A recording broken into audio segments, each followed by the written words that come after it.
अकारण करुणा वर्णालय भक्त वांछा कल्पतरु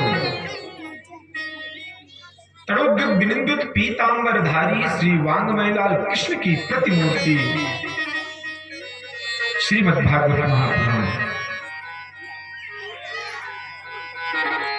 आज हम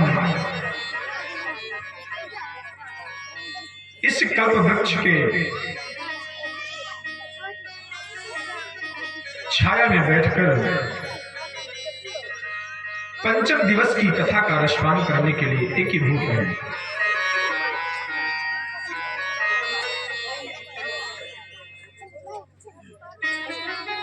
और विशेष बात, ऐसे संतों की तपस्थली महाराज परम श्रद्धेय परम पूज्य ब्रह्मलीन विरक्त शिरोमणि श्री लगड़ा बाबा जी महाराज के श्री चरणों में इस दास का कोटि कोटि प्रणाम स्वीकार हो।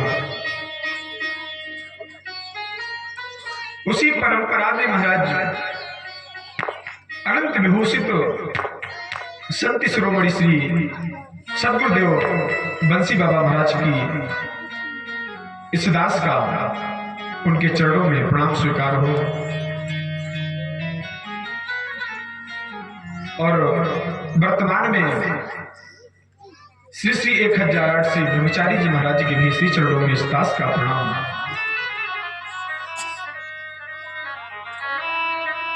जन्म जन्मांतर कल्प कल्पांतर युग युगांतर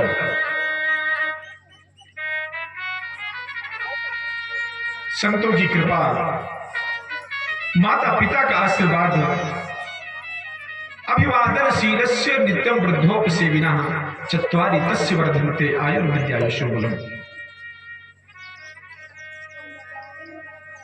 और ऐसे सुअवसर जीवन में तभी आते हैं महाराज जब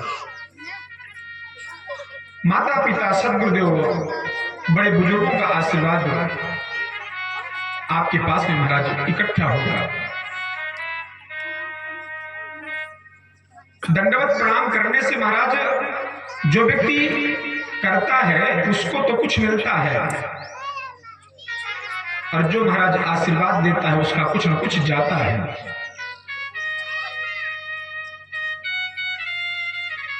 आप सोचते होंगे कि यदि मैं झुक जाऊंगा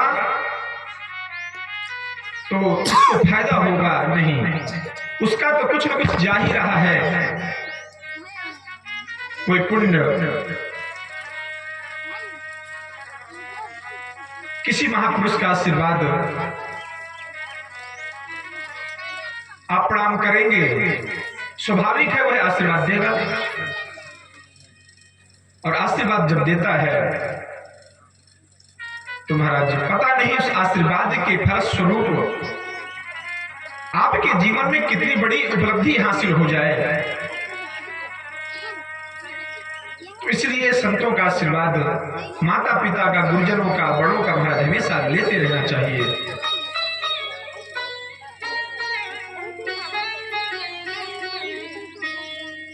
बड़े बुजुर्गों में होश होता है, और जो नवी पीढ़ी है महाराज इनमें जोश ज्यादा होता है, होश कम होता है।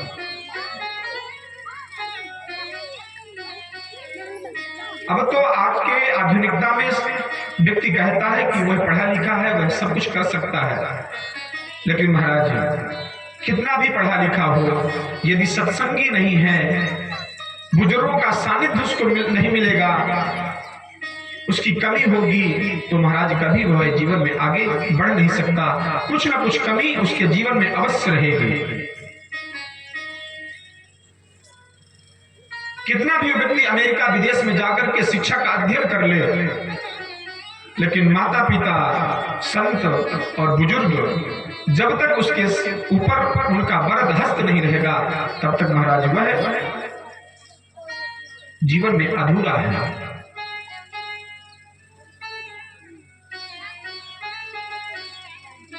कथा में प्रवेश करने के पहले मैं अपने नवयुवक भाई बहनों को बता दूं कि जीवन में सब कुछ करना, लेकिन महाराज बड़े बुजुर्गों का वरदहस्त आशीर्वाद, उनकी सानिध्यता जरूर लेना। ये अनुभव है। एक व्यक्ति विदेश में पढ़ रहा था और माता पिता की सामर्थ्य थी महाराज। माता पिता ने कहा कि तुम जितनी भी शिक्षा ग्रहण कर सकते हो, हमारी तरफ से तुम्हें पूर्ण अधिकार है, स्वतंत्र हो, लेकिन कुछ बन के दिखाना। और महाराज समय की गति चली, बड़ा हुआ, भारतवर्ष में पढ़ा, और महाराज उसके मन में आया कि यहाँ की पढ़ाई तो यहीं तक सीमित है, मैं जाकर के विदेश में पढ़ूंगा। विदेश से पढ़ करके वापस आया। माता पिता के महाराज अरमान थे, बच्चा लौटेगा, विवाह करेंगे, खुशी मनाई जाएगी। लेकिन महाराज वह विदेश जाकर के माता पिता के आशीर्वाद से वंचित रहा। उसको सब कुछ मिला, लेकिन माता पिता का और महाराज संस्कार विदेश में नहीं है, यह हमारे भारतवर्ष की भूमि पर ही है। समय की गति और आगे बढ़ी। पिता ने कहा कि बेटा तुम जवान हो गए हो, हमारी कुछ जिम्मेदारियां हैं जो हम देना चाहते हैं। बच्चे ने कहा कि ठीक है। पिता ने कहा कि रिश्ते वाले बहुत आ रहे हैं, तो हम चाहते हैं जो सुयोग्य कन्या मिल जाए हमारे घर के लिए, उसी से तुम्हारा विवाह कर दें। लड़के ने कहा कि देखिए पिताजी, जीवन में मुझे उसके साथ में रहना है, तो विवाह का तो चयन मैं करूंगा। पिता ने कहा ठीक है, लेकिन कम से कम मर्यादा को देखते हुए करना।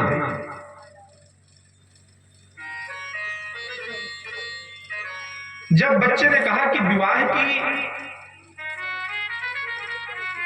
परंपरा का चयन मैं करूंगा, तो पिता पीछे हो गए। जब महाराज बच्चे के जवानी में, आप सभी जानते हैं कि वह एक बार भी मुड़कर के पिता से आंख लड़ा ले, पिता को समझ जाना चाहिए कि मेरी मर्यादा इसी में है कि मैं इसके मुंह कभी ना लगूं। आपके जो नसीब में होगा आपको वही मिलेगा, परेशान आप चाहे जितना हो जाए।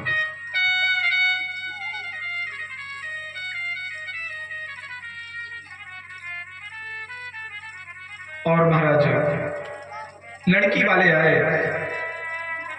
पिता भी बैठे रहे, बच्चे को बुलाया गया। बच्चे ने शर्त रखी कि विवाह मुझे करना है, लड़की को मुझे रखना है, तो मैं लड़की को देखूंगा। पिता ने कहा इसमें कौन सी बड़ी बात है, देख लेना। समय की गति बढ़ी और आगे चल करके लड़की वाले जब पूछते रहे कोई लड़का बताओ महाराज, संयोग इस प्रकार का कि लड़की वाले भी बड़े आदमी थे, वो भी जाकर के उसी घर पहुंच गए जहां पर ऐसा लड़का था। दोनों का सौदा तय हुए महाराज। उसने कहा हम इतने लाख देंगे, उसने कहा ठीक है। गाड़ी लेंगे, उसने कहा ठीक है। और जब महाराज पूरी बात फाइनल हो गई, तो लड़की वालों की तरफ से शर्त आई। शर्त यह आई कि लड़की को हम तभी विदा करेंगे जब आपकी बारात में कोई बुढ़ा नहीं आएगा।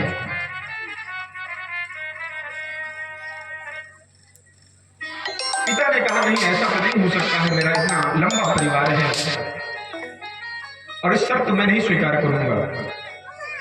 लड़के ने कहा पिताजी ठहरो, और लड़की के पिता से कहा उस बच्चे ने कि इस शर्त को मैं स्वीकार करता हूं, वादा करता हूं कि मेरी बारात में कोई भी बुजुर्ग नहीं आएगा। और महाराज पिता चुप रहे, समय की गति चली, विवाह की तिथि निर्धारित हुई, बारात की तैयारी हुई।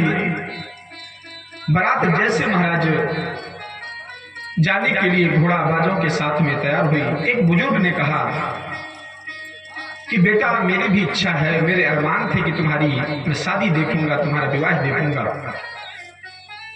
और मुझे ले चलो। बुजुर्ग ने कहा कि मैं कसम खा के कहता हूं कि मैं बक्से के अंदर बंद रहूंगा, मुझे कोई भी व्यक्ति जान नहीं पाएगा, लेकिन मुझे ले चलो।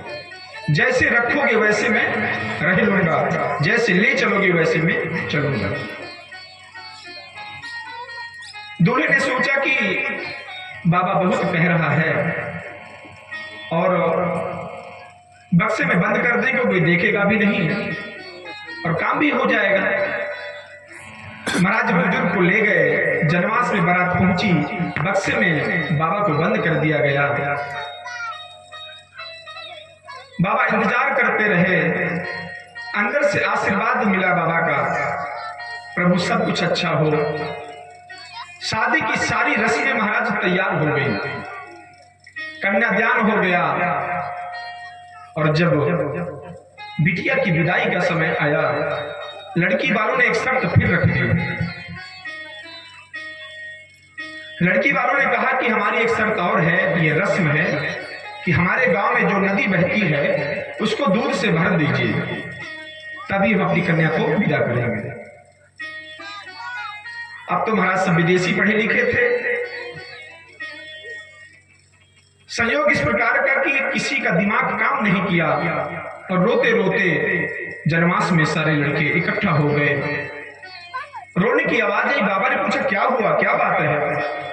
दूल्हे ने कहा कि एक शर्त मिली है लड़की वालों की तरफ से कि हमारे यहाँ एक नदी बहती है, उसको दूध से भरवा दीजिए और लड़की को ले जाइए।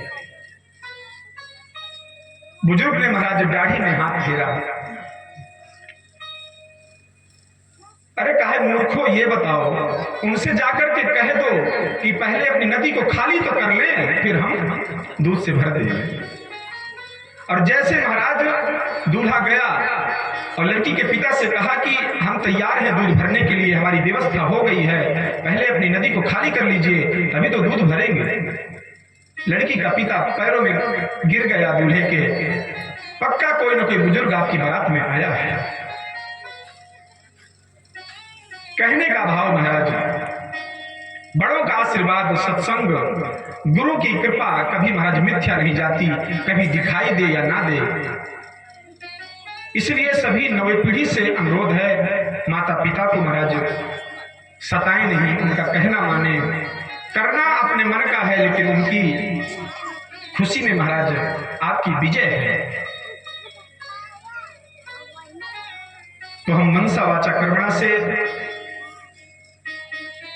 भगवत में प्रवेश करने के लिए भगवत में होना जरूरी है। तो आइए संकीर्तन करें और पुनः कथा में प्रवेश करें। श्री राधे श्री श्याम। जय राधे।